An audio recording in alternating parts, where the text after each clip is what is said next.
as a creative, you just want to do your best and be able to, and this is the key point, you want your work to reach as far as possible out there without you selling yourself short or selling out, so to speak. I care enough about the thing being able to hit certain targets. So I study the mainstream like nobody's business. You know, I don't care for it, like I'm not committed to it.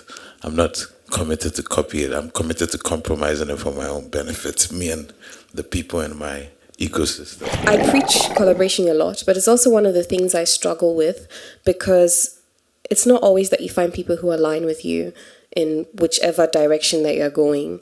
And I find that a little bit difficult, generally. And so that's why I advocate for, you know, the things in the middle, like workshops, meetings, networking, conversations, because all of those things will help us to get to know each other better before we create the music. I feel like what catapulted me to the popularity I have is just appearing otherwisely and also saying things which are contra the mainstream of conservative thought.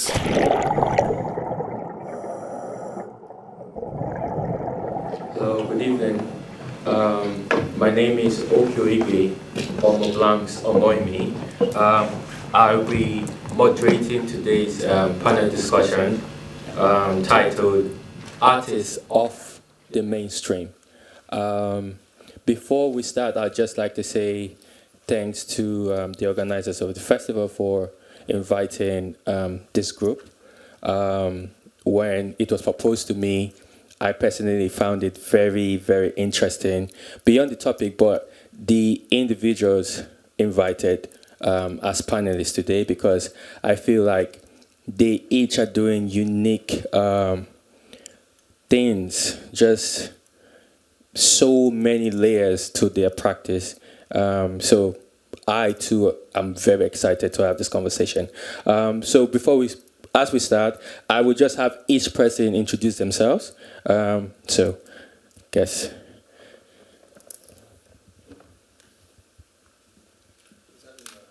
Yeah.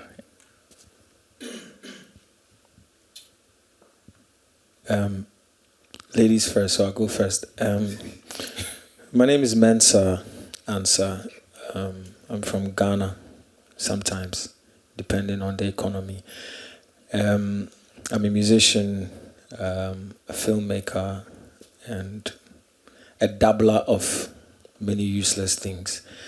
I'm also a fucking boy. That's my partner in rhyme.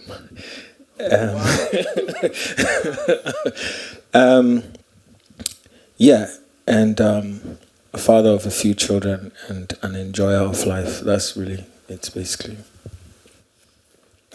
My name is Poetra Asantewa. I am a poet, singer, and a community organizer from Ghana.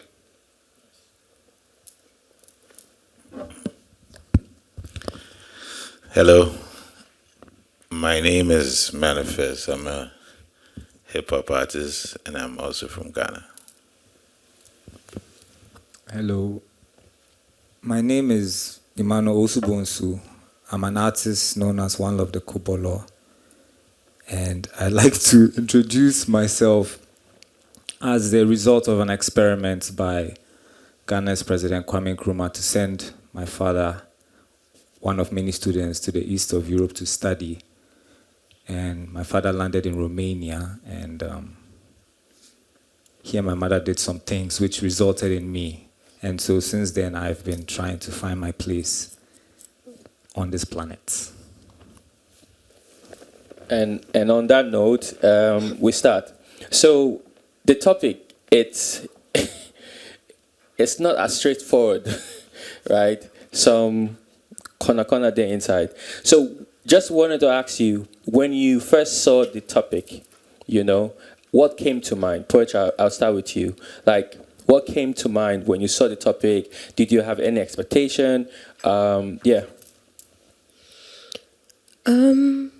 So yeah, when I saw the topic, which is artists of the mainstream, and then, of course, just looked at the panelists, who I would say if you were to go to the streets of Accra and you ask for mainstream artists, most likely the first 5 names or the first 3 names wouldn't be the artist on this panel. And so that was the first thing I thought of, like alternative. For me, when I saw artists off the mainstream, the word that came to mind was alternative artists.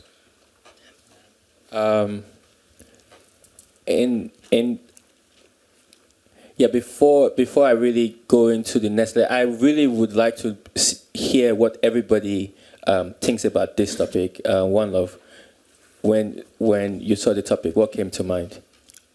Well, I've forgotten the topic. No, now I know what it is. Okay. And I asked you just before we started to refresh my mind. And when I see artists off the mainstream, OFF there, I feel like, in a way, some of us are artists that go in and out of the mainstream. We basically can catch a wave sometimes in the mainstream. So the off looks like a surfer word, like we surf off it here and there. So that's kind of how I process it right now, as I finally embedded the topic in my head. Okay, Manifest. I think the most striking word in that whole thing is mainstream. So it becomes a very nefarious or strange word, depending on which perspective you have. 10 years ago, the most popular African music was still off the mainstream in the global world. So what's that mainstream? We might have been sitting in Ghana or Nigeria or wherever saying that's mainstream music, but somebody else sitting on the other side of the world would have considered it anything but mainstream because it wasn't, I don't even know who 10 years ago was popping. So it becomes a strange kind of a philosophical quandary of sorts, like, and I don't want to get into that kind of intellectual thing of what is mainstream, but it's an obvious asterisk in the whole thing. But if I were to say that, maybe the only way I would think about it currently for this panel would be approach, right? Maybe approach is what differentiates what is typically seen as mainstream. Because maybe somebody might be incredibly popular, but their approach is not mainstream. Their approach is not seeking popularity. So perhaps the popularity is an accident. There's many filmmakers who end up being some of the most phenomenal in the world, but maybe that's not what they saw. They sought to make the best art. So for me, it becomes a question of maybe what the question is questioning is why do you do what you're doing? Yeah. And maybe that's how I think of it. Yeah. For me, I hate the word mainstream because of how it's often used. Sometimes it can be a derogatory word in a sense when it's used in comparison to something else. And so, kind of almost like alluding to what you're saying, it's like, it's how you're looking at it. So for instance, if we look at, say, one of the most popular rap artists, hip-hop artists right now, Kendrick Lamar, you'd say, okay, he's a mainstream artist, but that's because of the machine that's behind it, because the sound is alternative in a sense. Do you see what I mean? So when you say mainstream, are you talking about the product or how the product is being propagated to the world or how it's being marketed or whatnot? Do you know what I mean? And also it's like, is mainstream synonymous to commercial? Because that's when I feel the derogatoriness of it, where it's like, oh, he's sold out, he's gone commercial. But I mean, who doesn't want their art to reach out as much as, go as far as it can if you're making quality shit? Do you see what I'm saying? So I try and stay away from it, the usage of the term, because to be honest with you, just before we started, I started Googling the word mainstream. What does it mean, And it's close to what you were saying. It's like, I guess it's the opposite of alternative, but then it kind of contradicts itself because Kendrick Lamar really makes alternative rap music in a sense, but is still being marketed as a commercial product. Do you see what I'm saying? So hopefully as this conversation transpires, we'll navigate our way around it, but I don't really like the word too much. Yeah, and it's really cool that you mentioned Kendrick, because with his current project, he said, "I'm an underground artist infiltrating the mainstream," right? I didn't even know that. Yeah. So that actually brings me back, because for me, I see we could go and just flow, but I am trying to implicate every single person to really go deep into like what you really think. So would you consider, each of you consider yourself a mainstream artist, right? Off the mainstream, the bridge between alternative and mainstream, or just completely in your corner, right?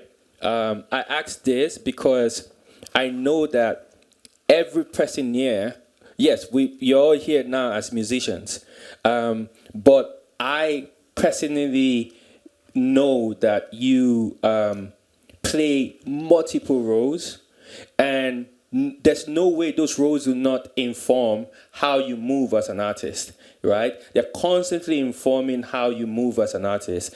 And Poetra, I'll start from you. So specifically, first, it's where do you see yourself? But I'm also looking at the different caps you carry, right? You're an artist, but you're also this person building a platform to develop artists, right? So how are those two informing, and where would you say you stand in the bridge, in the mainstream, of the mainstream, alternative? Yeah. I think I really like One Love's definition of, what he said about artist of the mainstream, as in, like it's a surf. Sometimes you're off it and sometimes you're on it. And I think there are points in my life where I have been, or I occupy all of these spaces. But I wanted to touch a little bit on what Mensa said about, the definition of mainstream, and how sometimes it can be, in alignment with popular culture, and it is that there is a machine behind it. And I think two things can be true at the same time. And for me, that our music as an art is so complex in such a way that it's very possible to exist in each of these realms. So it can be that the machine is behind putting the alternative in the faces of, or at least in a space where the popular culture can access it. So for me, I think the masses are the ones who have made mainstream derogatory, but most artists will not necessarily think so. Because yes, who wouldn't want their work to be exposed to as many people, or at least the people that you want to have access to your work? And so, it comes back to, I think, for me, there are points in my life where I exist in each of these spaces. Sometimes I exist in these spaces at the same time, and sometimes I go off and on. So you're like a surfer. Yes. Yeah. Yes. Mensa, as still, which of these categories do you think you fall in? But before just adding a personalized layer, like you've been an artist since you were a kid, right? And I want to assume, I know, that you've also found yourself in different entrapments. So just a different layers of being an artist. You've been very popular. You've been this person that everybody was waiting for, the pressure. And then you've also made decisions that made people feel like, oh, you're going off the rail, the mainstream, right? And then you're making music that is sometimes within the construct of what popular music sounds like, and then fuck you music, right? So as someone who has done that for a very long time, Yeah, where to you? Enjoyment. Yeah, for a very long time. I'm tired. Please, is it salt or sugar, by the way? You can't just sit here and be eating it just like that. So you just, what is it, salt? God bless you. If you Salt and sugar. you are going to heaven. You go to heaven. Thank you. That's a mainstream combination. Yeah, that's a main. Oh no! You can't do that. Then it just. I'm sorry for this. Thank you. Omon, I think that's a very. It's a very. A question that really makes me think about my life. The truth of the matter is that I think, like, as I said earlier on, you just, as a creative, you just want to do your best and be able to, and this is the key point, you want your work to reach as far as possible out there without you selling yourself short or selling out, so to speak. You know what I mean? So for me, I just want to be able to create what I want to create, but also push myself so that I'm doing it at a top tier quality level, you know, and then be able to reach or have a reach, you know, as far as it can go. But that also means that I'm going to be disappointing quite a lot of people. You know, like you said, when I was much younger and I, you know, first came out with my first whatever it is I was doing, people were like, oh, he's the next blah, blah, blah, blah, blah. And that in itself was what made me feel like, you know, actually F all of you because of that. You know what I mean? Because, and just this morning, I not to go off on a tangent, I was on a phone call and I was saying, you know what? Me personally, and I'm speaking for myself, like the way I make music now, a big chunk of it is just because my ego has been fueled. But honestly, when I create art, I make it, and this sounds like the most arrogant thing to say, but I just make it because it allows me to just do something that I find satisfaction within. Do you see what I'm saying? I'm just doing it because I found something that I'm okay at doing, something that allows me to focus because I'm a very, you know, a distracted human being. So if I find something, for instance, if I found cooking as my next thing, I would drop making music in a heartbeat. I promise you that I will. You know what I mean? The thing is to find it. No more kitchens for you. But until I find it, I'm going to be doing this here. So and making music as a youngin', it starts with, okay, I'm getting into these rooms. People are talking about me. I'm allowed to go on stage. I'm allowed to do this. People are spending their time, energy. I'm hanging out with really super talented people, and they inspire me, and so on and so forth. And this is all cool. And then it gets to a point where it's just like, okay, how are you going to develop your skills? What are you going to do next? And then it's also the issue of how are you going to make this sustainable? And then it's like, okay, so what do I do now? Do I cross into the mainstream, or, you know, do I make music just to make my art sustainable and be able to take care of myself and my family and so on and so forth? So I suck at the business part of this whole thing. So I guess maybe we'll just keep making cool shit that nobody's probably going to hear or whatever. But to be honest with you, I just want to create, you know? And so that's why the word mainstream really makes me nervous. It's like, because you have to give up something. You absolutely have to. Or you have to really set yourself up with a team or certain things that elevates everything that you put out there, you know? But when I say that, you know, the word mainstream is a bit violent, because you always get compared to. I get compared to One Love. I get compared to Manifest. I get compared to what's that guy's name? Sarkodie. I get compared to like all the artists who are doing cool shit. So I'm like, okay, maybe I can enjoy this because the comparisons are other artists that I respect. But really, what they're saying is, why are you not making a lot of money out of what you're doing? Pretty interesting. Yeah. You guys are big ballers. Pretty interesting. At least I know that you like cooking, so obviously I don't think you're living making music for cooking. One, I'm coming to you. Same question. Where do you fall? But for you particularly, you do have there's an identity attached to the artist that you are, right? That one can actually argue could be mainstream, right? But the ideology behind it, the music behind it, almost goes against what mainstream is supposed to be, right? So how do you balance it?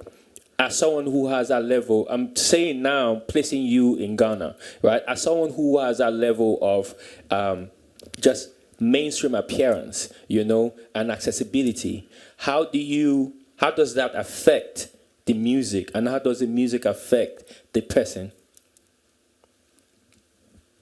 Still looking at where you fall. Yeah, Charlie, you said you have told us these questions before we came here, so you can do homework. Oh, Charlie. No. Yeah, think things. Yeah, no, I'm just. I guess my mainstream appeal or disappeal, because there's also people that turn their noses at me because of the things I stand for and the way I present myself, because Ghana is quite a conservative society. And so I feel like what catapulted me to the popularity I have is just appearing otherwisely and also saying things which are contra the mainstream of conservative thought. And so it's different from the music. It's always been different from the music I do. It's just that sometimes there's a crack in the mainstream which absorbs a reverse leak, so to speak. Like, you can do a song which should not be mainstream, but because of just one element or something in there, it goes, quote unquote, viral, And that tug of war, or that exchange of energy between my appearance and the kind of music I do, for me, it generates a certain energy. Because, like Omonse, I do have access in certain spaces without having to make a hit song. I'm treated as somebody who has a hit song, and so on and so forth. So it's a gift, I feel like, that has been given to me to be able to do whatever music I feel like doing, talk about whatever I feel like talking about, and still be considered, quote unquote, a mainstream personality. Beyond that, I don't know. That's just... Yeah, I'm going to come to the mathematics, like you said, the money, but not looking at your pocket.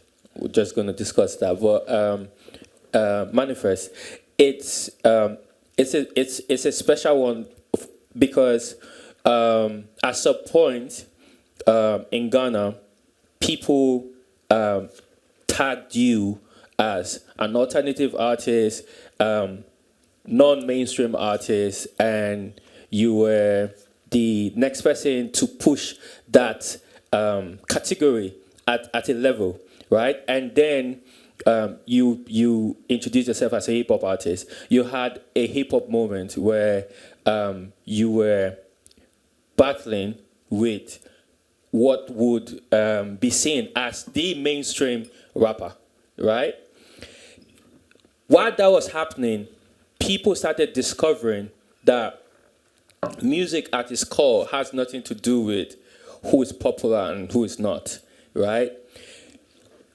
How, I'm not looking at the scenario itself, but how, because after that, people now can see you as a mainstream artist and also an off the mainstream artist. And how do you battle that balance, right? And where are you within that?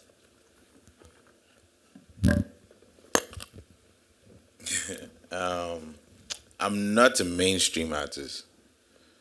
I'm an artist who figures out hacks to cause chaos in that space, because I think ultimately, because I'm purpose driven, I would want what I believe in so strongly to be widely heard, but everything about my approach or my mentality, what I gravitate towards, is not mainstream. I will not even deceive myself. You understand? So it's the irony of us being at an alternative festival talking about the mainstream. It's not even lost on me.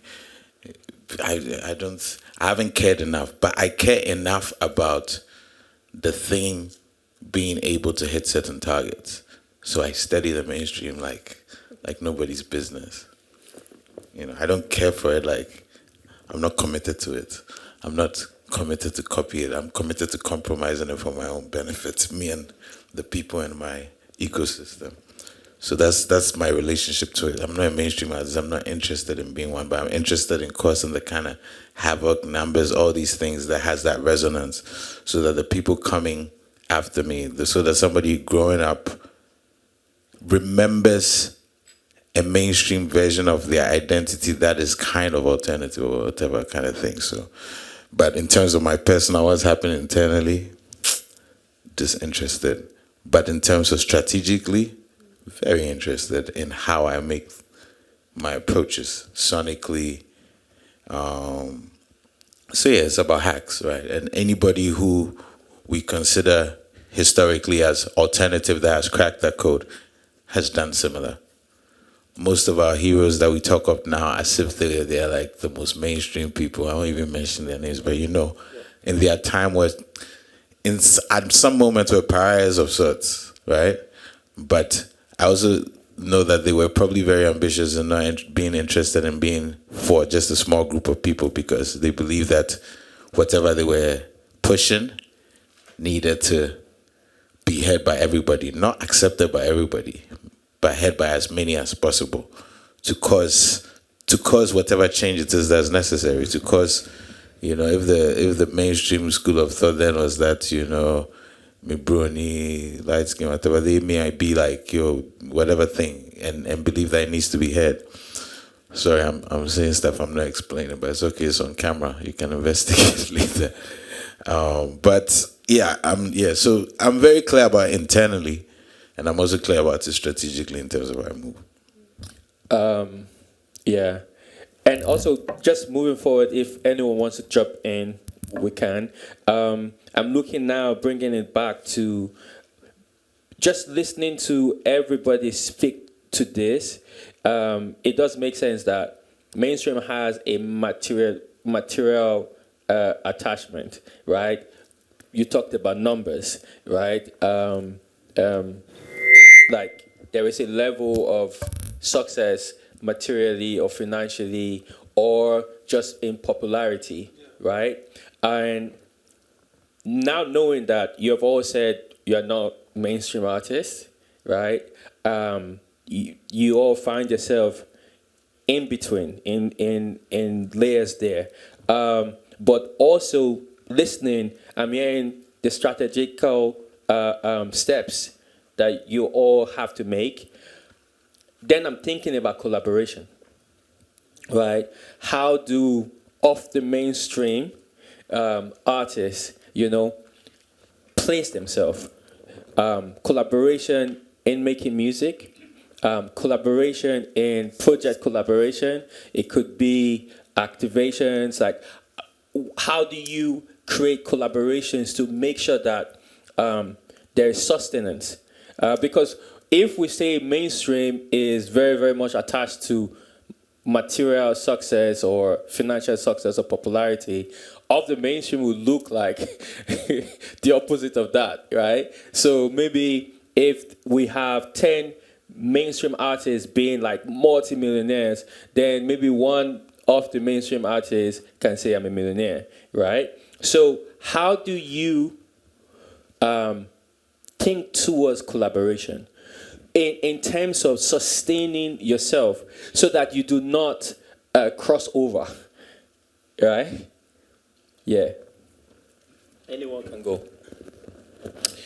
You see, And this is where, and if I've misunderstood something, this is where I'll need you guys to kind of reel me back in. But when I say it becomes like all these terms, like, you know, like mainstream, commercial, crossover, do you see what I'm saying? It's like, what is crossing over? What is that? Like becoming an artist who's finally figured out how to make their art sustainable and also reach a larger group of listeners. Is that a bad thing? Not really, but when you say you don't want to cross over, it always sounds like, ooh, you've lost some kind of integrity as a creator or something like that, you know? So it's very shady, like a gray area for me. But when we talk about collaboration, for me, the things that I look for is a few things. It's finding someone who's aligned with my creative approach, somebody who is making shit that I enjoy and I also want to be a part of. And that's one of the coolest things about being a musician is like, I'm a fan of the art. So it's like when I hear an artist that I really like, it doesn't matter, you know, I just, you know, if there's a possibility and they've got a certain, you know, work ethic, I don't mind being a part of it. So that is one aspect of one aspect that I look at when I'm collaborating. You could also look at it as like, what's the equity in that, you know? So if I collaborate with somebody who has high numbers on streaming platforms, what does that do? Does that bring me also into that, you know? But it's like, I will never sacrifice the integrity of the art itself. So one time I was working on a project and it was going to be funded, and the executive producer was like, oh, I've got all these, like listing the names of like top African musicians who you need to put this person and then put this person. And I was like, everybody's name that you've mentioned, I don't listen to their music. So it's not happening, you know? And perhaps that's a setback for me, because I could also maybe start creating some cool shit that they could get on, take them out of their comfort zone, you know, and get them to hop on something that I think is cool. And so it's like, this is what we call what's the word now? You know, just kind of taking a strength from one artist and adding your strength to it to meet them halfway to create something cool, you know. It's like a power balance kind of thing, you know what I mean? So I do consider these things, you know, and the aesthetic of what we're doing. Like, for instance, One Love and I, on the album that we're working on, we're constantly thinking about which artist that's so dissimilar from what we do that could work well on the project. Because if we're being honest, that means that we're tapping into their audience or into their fan base or whatever, into their world. But also we're taking them out of whatever they're doing to come into our world, for them to do something completely different, to allow the people who don't see them in the way we see them, to see them in a different light. You know what I mean? Like, for instance, we made a song with Mr. Easy.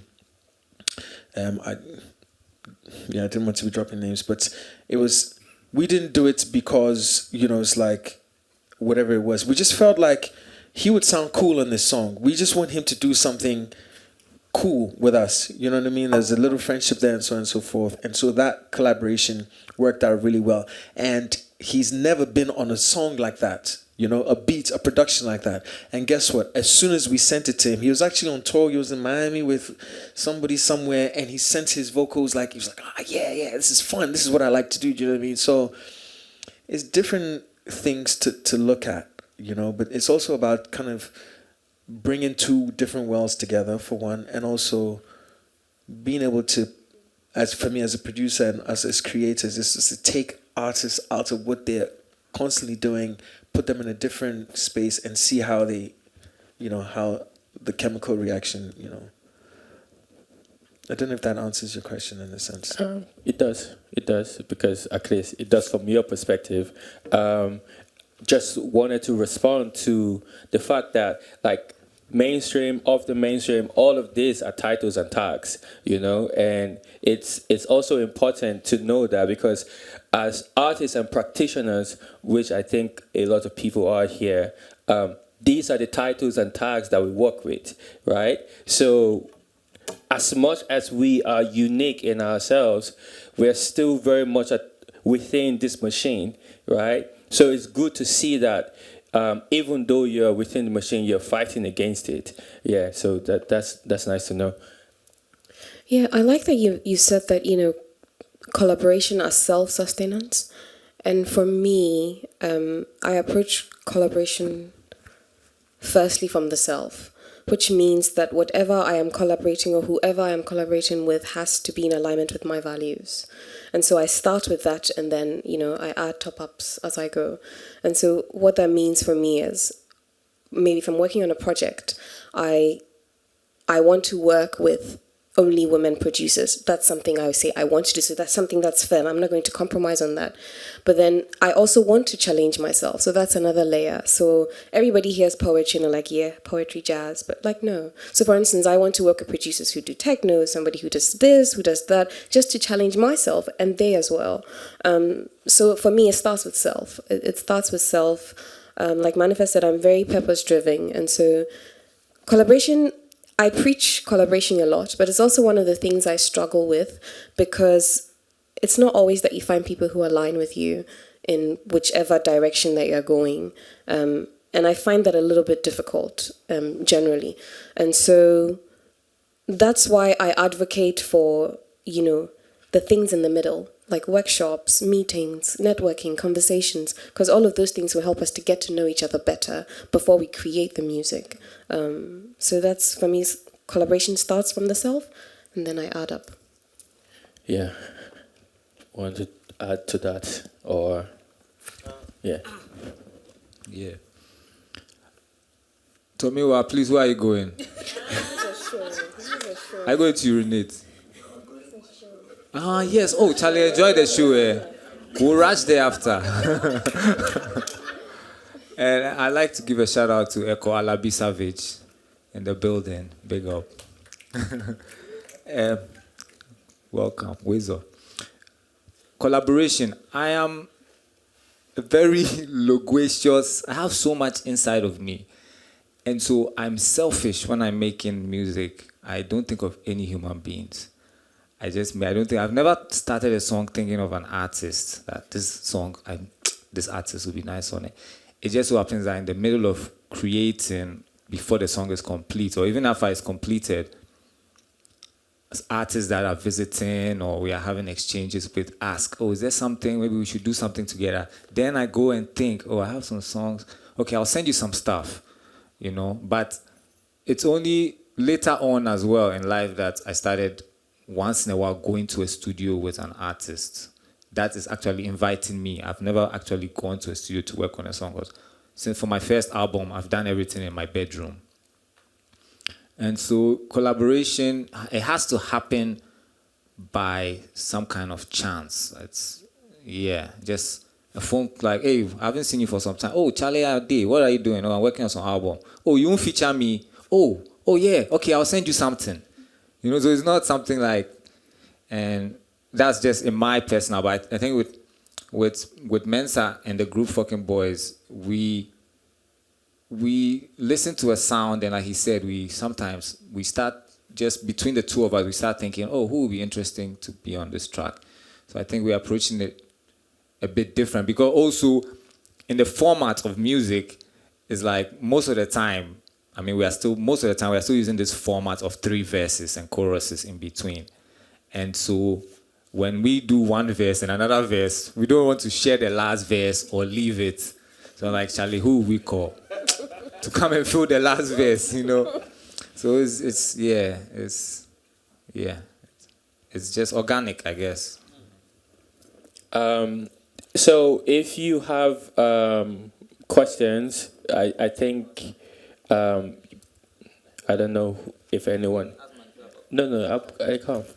I don't know if anyone is around. If you have questions, you could just identify yourself and they'll let me know and I'll get to you. Manifest, do you want to add to that? No. Okay, you see, I give an I already. So it's interesting, right? So we've been talking about artists, your individual practice, how you navigate, but we've been talking about it from navigating Ghana per se, right?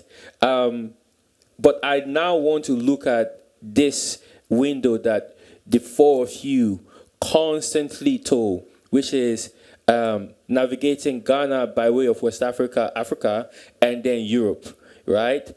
Because what would be off the mainstream in Ghana might not be off the mainstream in Germany, in the UK, depending on where you go to the most. So how do you cross two continents?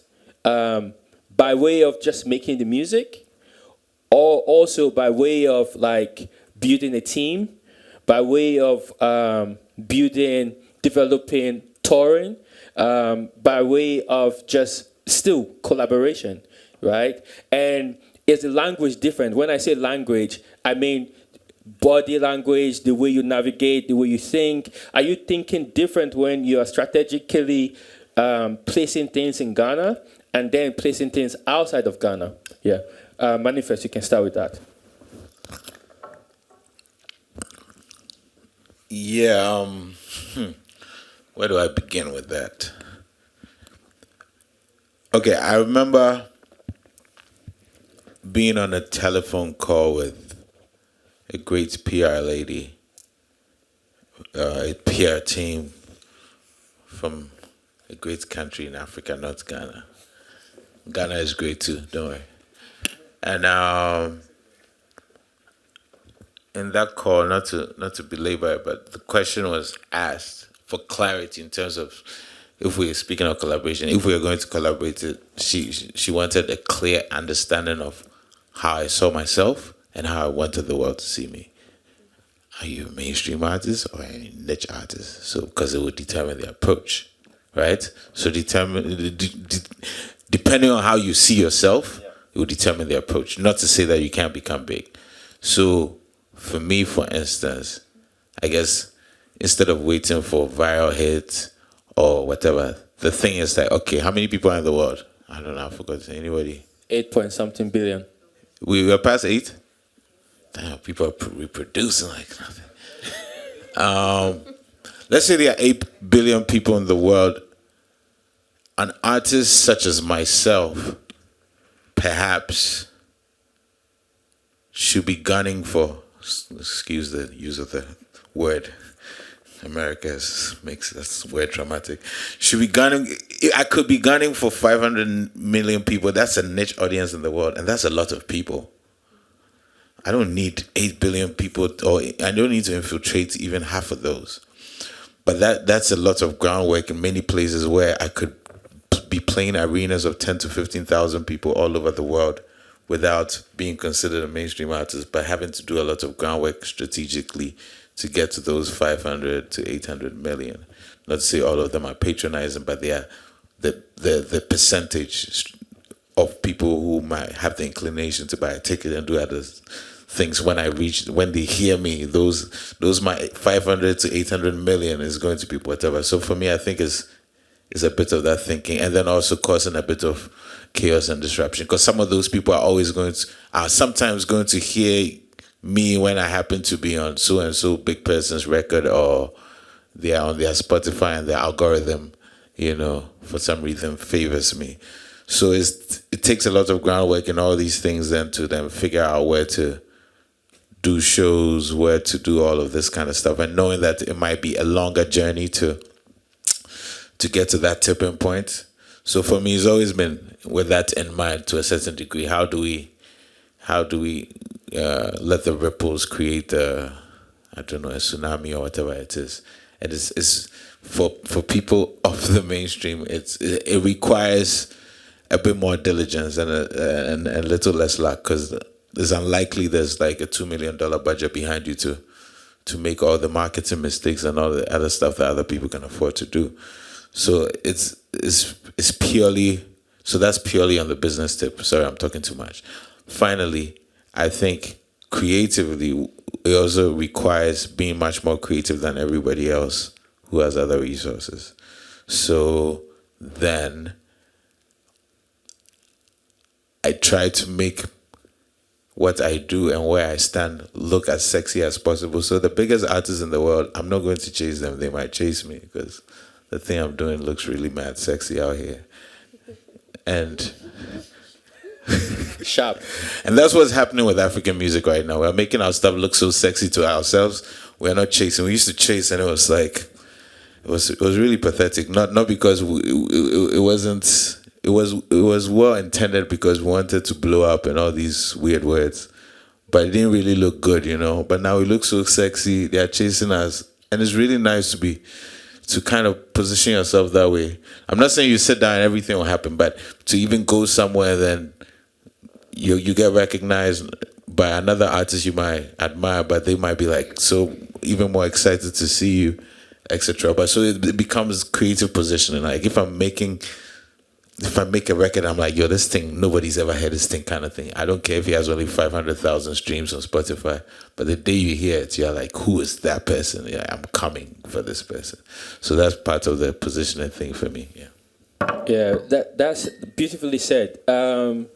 Between the late 50s, 60s, and 70s, this feeling of African music and how the world view African artists, existed, right? And in the 80s, because of production changing, right? And technology not being as accessible, right? Artists in the continent couldn't really catch up, right? So for me, the way I look at that is like we've been learning this technology and we don't catch up because now it's like we have this same access and this I'm coming down somewhere because now like we are in a unique spot, right? So because we have the same internet access, we have the same social media access, we have the same technological access, not all, but similar access, but we have different living conditions, which also informs you in a way, right? So a lot of the artists in Europe, for instance, get funding, get a kind of support, right? And the majority of artists in the continent, right, are technically independent. You are on your own, like navigating your career. There is no institution, there's no support. Like everything you see is like us, right? So what would you say your European counterpart can learn, from this way of navigating? Right? Yeah. Just we can think about it. If you have any question, you can. But they shouldn't get colonized. That's what they can learn from it. Because, it's like ever since they quote unquote left, we've been scrambling for the little resources, and we have I don't know, what's it called? A body called Musica in Ghana. And the first and last time I went there was with Mensa. We were making a sequel to a movie because of money. And our budget was like 100,000 Ghana, which is now like 2,000 euros. No. But our currency is deflating. That's why I'm saying that. But we went to this place and we were waiting to meet with old friend from high school, Okhiogbe Bois. He was the president at the time. Yeah, he was wearing keep and we wanted them to just give us 10,000, which is currently 1,000 euros, to contribute to the film, so that we mention them in the credits, we give them tickets to the premiere, and so on and so forth, and also give them an opportunity to go beyond Ghana with the name, because the first film has been in several universities in America, Europe, and so on and so forth. So we knew the sequel would be going all over the place. And so we wanted to just invite them on board because we had the money. We just wanted the extra money so we could chop that one, you know. And before he came to the meeting 2 hours late, we just saw all the instruments rusted. Because the building given to Musica is by the ocean. And our ocean, the sea breeze is highly corrosive. So anything with metal or wood, not wood survives better, but metal you just choose. So pianos and stuff just start looking like Swiss cheese. Holes just start appearing everywhere in the instrument. So it's very nice to hear about this funding. This funding here. And yeah. But I want to add something interesting. This is more for us because I think Mensa knows this story. And maybe you know the story. But I think Manifest has to know the story. Because I'm sure he will identify. No, because you're talking about... Sorry, I'm just hijacking this one.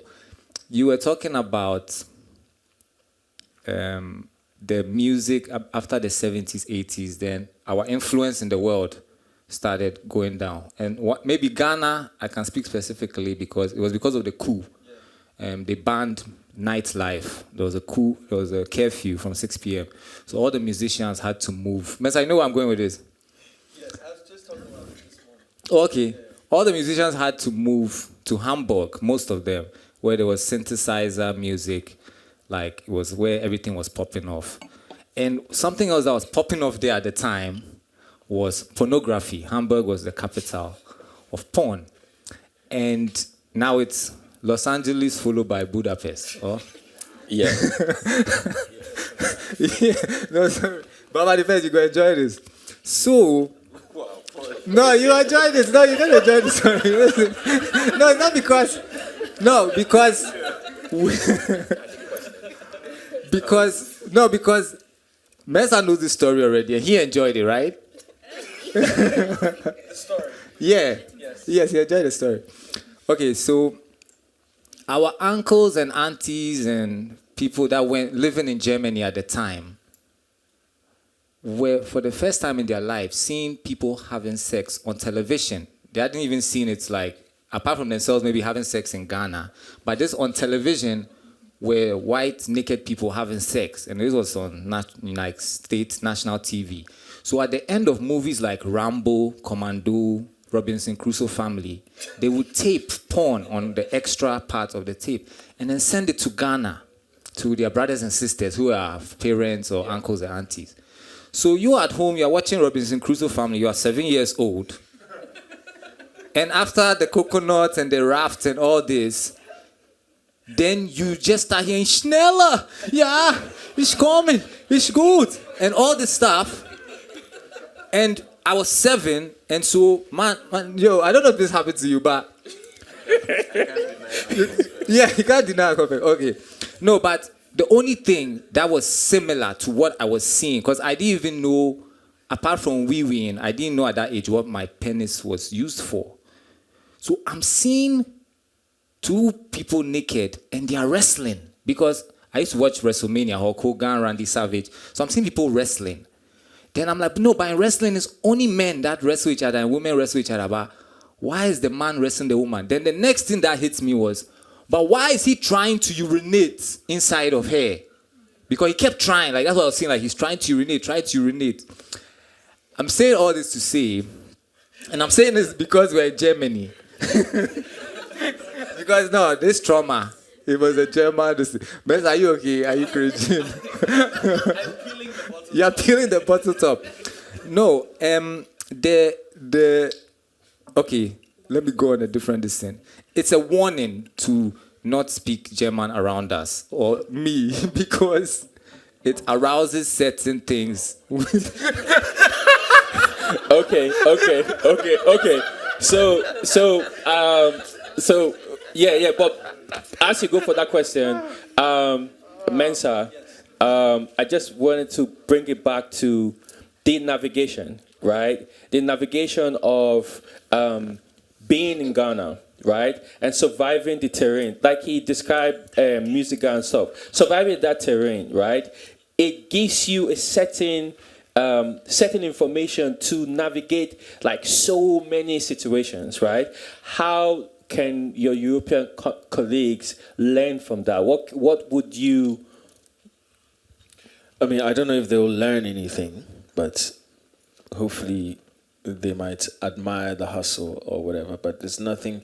I mean, it's like, why would they want to learn from a disadvantaged? Not the hardship, but what he produces. Yeah, but if I had those buffers and all that funding and support, you know, do you see what I'm saying? Like, what is it? Because I'm struggling 10 times more to barely get to where my European counterparts are.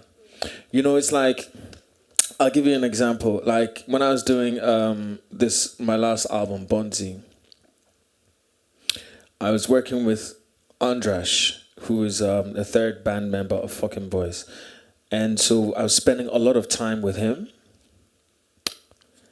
and just really getting to understand what it means to be a musician, a young musician who's finding their way in Europe as compared to what it was for me at his age coming from Ghana. First of all, he was getting so much funding that all his equipment were paid for by the state, you know, and nearly to my annoyance that he actually used the project that we were working to apply for more funds to buy the keyboard that we toured with.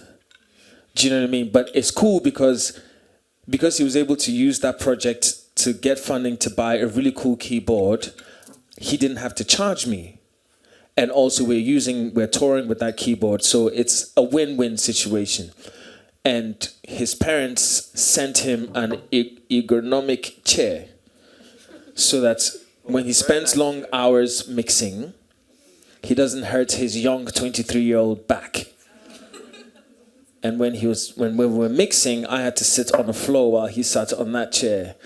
And, you know, and I don't say this because it's cool. I want that for myself. You know, I want my parents to be able to support me. And I mean, this is it's layered. You know what I mean? It's like, it's even states. It's about a country's economy and wealth in a way that your family can support you. I mean, me as a musician, I'm trying to be able to support my family, my parents, so to speak. You know, that's what most young Africans are striving to do, you know. But as a young musician in Europe, for the most part, you're probably part of some kind of trust fund, or your parents are actually investing in you in a way, in your whims and your little hobbies and whatnot, hoping that it becomes something that's successful for you, not even for the family, for you, so you find fulfillment. You know, and when I watch these little nuances in like what our struggles are, you know, I'm like, this is cool. I wish this for, you know, for my Ghanaian counterparts or whatever it is, but it's also painful to see. So I don't think that I think what he learns from me is and I've always said this, that I behave in a very distracted manner, but I wouldn't say I'm purpose driven, but I am results driven. So it's like, if I put my mind to something, and I was just saying this morning, if I want to build a table and I'm thinking about building a table, I'm probably going to go to my garden and start planting grass. But to me, I'm working on the table. That's how and then I process things, and then one day I'm just going to take 5 minutes to build the table. But I say this to say, you know, it's my process. But I say the reason why I say this is, like, I see all these like differences, like the struggles of musicians. Like, the average British musician is not really thinking about how to sustain their music financially, like, you know, but it's really just how to create something cool. You know, how to really push themselves as much as possible. But we're burdened with lack of resources, lack of access, lack of having a seat at the table, lack of being valued as an equally good musician when you're out there with, you know, international musicians. So there's so many things to fight for. So yeah, maybe he can see, the point I'm trying to make is, what he will learn from me is to see that I'm relentless. Yeah. That's the thing that they'll see, is the relentlessness of the African artist, and facing every kind of resistance that you can think of. Yeah, and as we run that, I know that I just wanted you to add to that before we take that question. Yeah, the first thing I'll say is, in almost every market, whether it's Africa or Europe, I am still off mainstream. That's the first thing for Fantastic. me. Whether it's Europe or Ghana or US, I am off mainstream. But I think what has worked for me, or what I can say, is my fluidity and my consistency. Yeah, I can exist in every space, and it's not even like, I feel like in a sense I've been forced to, exist in every space. But I can exist in an opera. I can exist in a 10-room audience. I can play with an orchestra. I can play alone. So my fluidity is one of the things that have put me up in spaces. And there was something you said earlier that Manifest was answering, like what I guess something about strategy, or what is it that has. And to be very honest, for me, I would say that I am thankful that I was born in the internet generation, because I have absolutely no idea how I was going to be heard without. I can't imagine myself as a traditional artist. So the internet really gave me a platform and an access to an audience. And in a sense, it's the internet word of mouth that has really pushed my career into spaces that I would never have imagined for myself. That has been very instrumental for my growth. And when you were asking everyone what their European counterparts can learn from them, I couldn't think of a single one, because I'm like, be stressed, like, Charlie, we did suffer for here, like, what can you learn? And I want to say relentlessness, but it is derived from struggle. Like, I feel like for you to be relentless, you have to be, it's long-standing, and it's painstaking for you to get to that equation. Like, it's a result of wanting something so badly, which I don't think our European counterparts necessarily have that chemical reaction for their existence. I remember the press conference when we got here, I found out one of the artists got funding for his project, which he had to apply for. And the amount, Charlie, the amount, and I'm going to be very honest with you, but the amount he got for an album, right, as somebody who's a community organizer, I can use it to run my organization for 2 years. And it was for just one project. And so, sometimes I think about, who would I be if I had access to these resources and funding? What possibilities of my existence would be? What iterations of myself, or Poetra Asantewa, would exist if I had access to these resources? So I guess to my European counterparts, be better. That's it. You have to be better with all of this. Yeah, I asked that question because it's a catch-22, right? The catch-22 about it is that if you have so much, you can become lazy, right? If you have so little, you have to be creative and relentless and strategically moving within space. So, hello. One Love. Ich habe eine Frage für dich. No, I have like 8 million questions for all of you. Thank you so much for this panel. It's super enlightening. Thank you. But the one question that I will choose is, I think, Mensa, you were saying earlier that to cross over into the mainstream, you have to give up something. And I'm wondering, what is it that you have to give up, A? And B, have all of you recognized in yourself that you've given up something to be where you are today?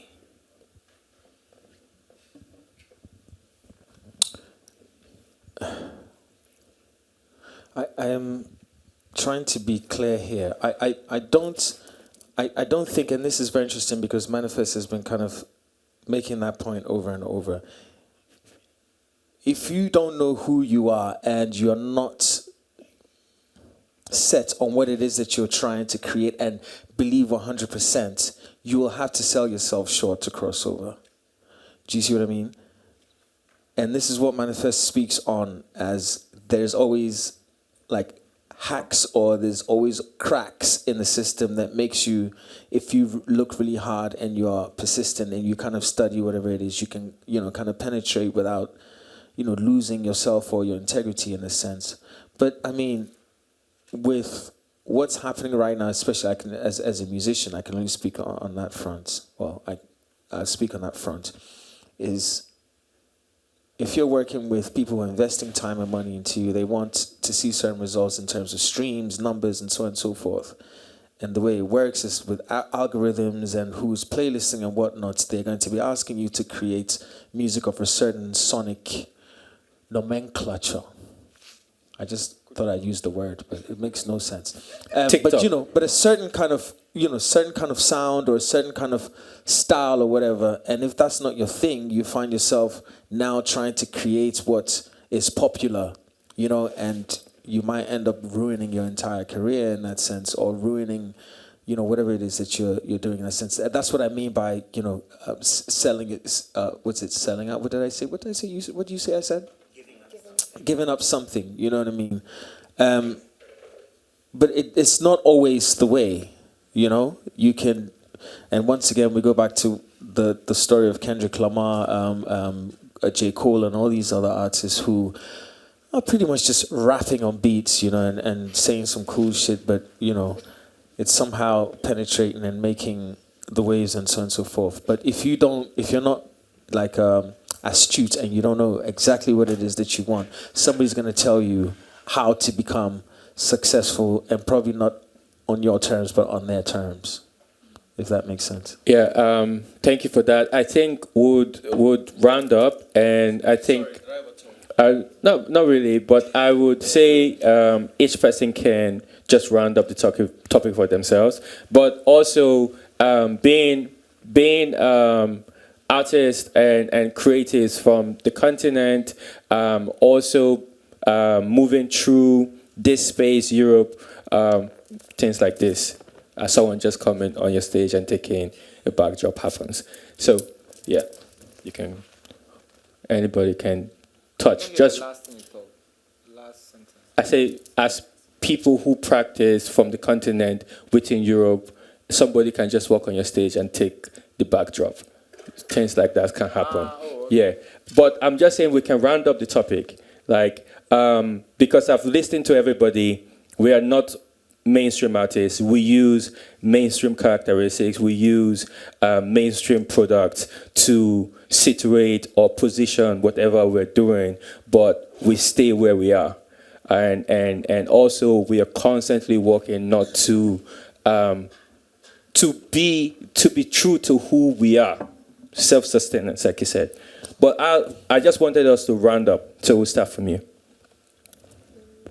How do you round this topic up for you? I'm going to end on the note of One Love's definition of mainstream. We surf.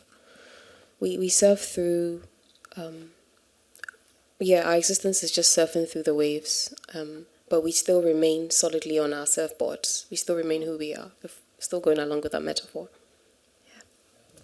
Yeah. Manifest. I don't have a summary per se. I think maybe I'll just share that it's a really exciting time for artists and the music from our side of the world. And and for me, it's very gratifying to see. And I think I can't wait to, in another 5 years, sort of, so many more African artists being able to make so many inroads that we will not even have this kind of discussion ever again. Yeah. And I think it's possible. And it's happening, and it's beautiful. I interact with a lot of young artists constantly who are on the quote-unquote come up, and the kind of energy and the kind of ambition is just amazing, and sort of innovation. So a lot of that is going on our side. So if you know what's good for you, pay attention to it. Yeah. Mensa. Just a quick roundup. This to me is a reaffirmation of what we're doing or what we're trying to master, because artists from outside of the continent have it's a unique situation, you know, I think, anyway. And it's very interesting because like these two guys and that side over there, I have at least 20 years of relationship or friendship with these guys individually and as musicians as well. And I remember one time, Manifest, we were outside Rockstone's office and you said to me that the approach, this is what you said to me, you probably doesn't remember, the approach is to make alternative shit that you love with the attitude of a mainstream artist. Which, do you remember, you know, it sounds about right? Yeah, you know? And I was like, yeah, you're right. And then, you know, some of my biggest lessons as a creative is through working with One Love, you know what I mean? His kind of dedication to his art and his unwavering honesty towards what he creates. These are the things that I pick from my peers, you know.